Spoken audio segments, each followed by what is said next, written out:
everybody, today is Golf R time again, and finally we can get out on the Autobahn to test the times with the Driftbox, how fast the car goes, 100 to 200. You've likely already seen our POV night drive video where we did some accelerations on the Autobahn, but of course today we want to see really what the time is when we look at the GPS box later on. We have put the traction control into the sport mode in order to really engage the launch control right now, and we want to now get out on the track.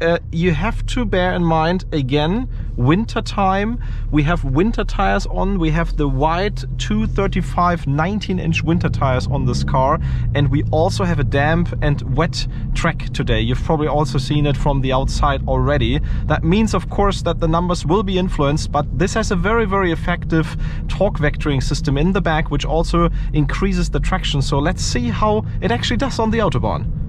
So let's kick it off with a 0 to 100 launch control.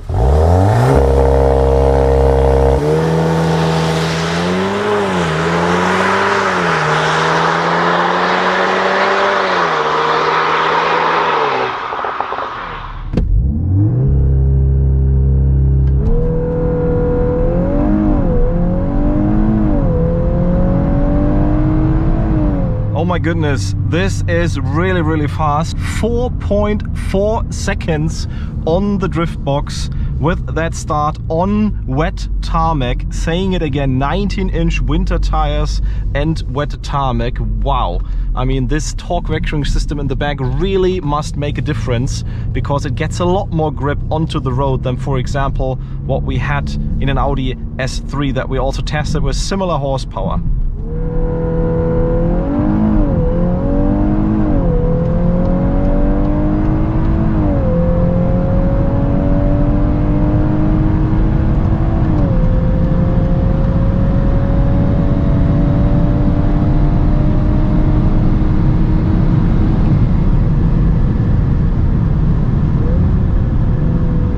So let's now see how fast the Golf R goes, 100 to 200.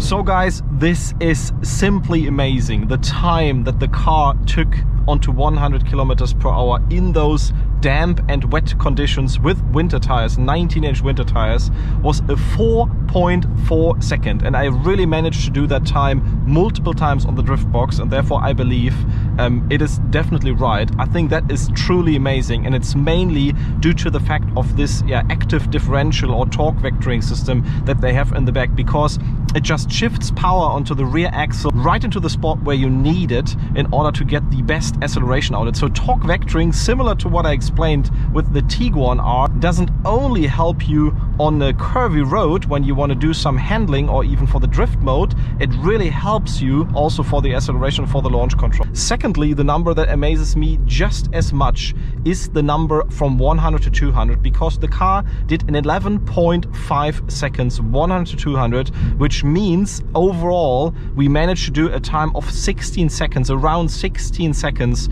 0 to 200. And I think that is really faster than what we had before. It's at least a second and a half, in some parts maybe even 2 seconds faster than what the predecessor was doing. Maybe you can also look up our old video that we did of the Golf R and our own Golf R, but you can definitely tell that this 100 to 200 number has increased. It's not only 320 horsepower on paper, the car really seems to have that additional power. Yeah, so sorry again for doing this test under those, let's say, not ideal conditions, but I hope you could still get a glimpse, because we don't have this car for such a long time, and I really wanted to do this test to really give you an idea of how fast it can actually go to 100 and also to 200. Hopefully within the next days we will have some more videos coming, of course also looking at the drift mode. We will of course also looking at the exhaust sound even more, how it pops and bangs. Also bear in mind that this car only has around 1500 kilometers on the clock, so just right to do accelerations around with it, but probably if that Akrapovic exhaust has 10,000 kilometers or more, it will be truly amazing, those pops and bangs and the sheer sound that's coming out of it. So thanks for tuning in. Make sure to stay tuned for all the content that we also have on Instagram, of course, and Facebook. And yeah, thank you for watching. Thank you for commenting. We were all waiting for this car for so long, and I think it has been a real pleasure to do this test already today.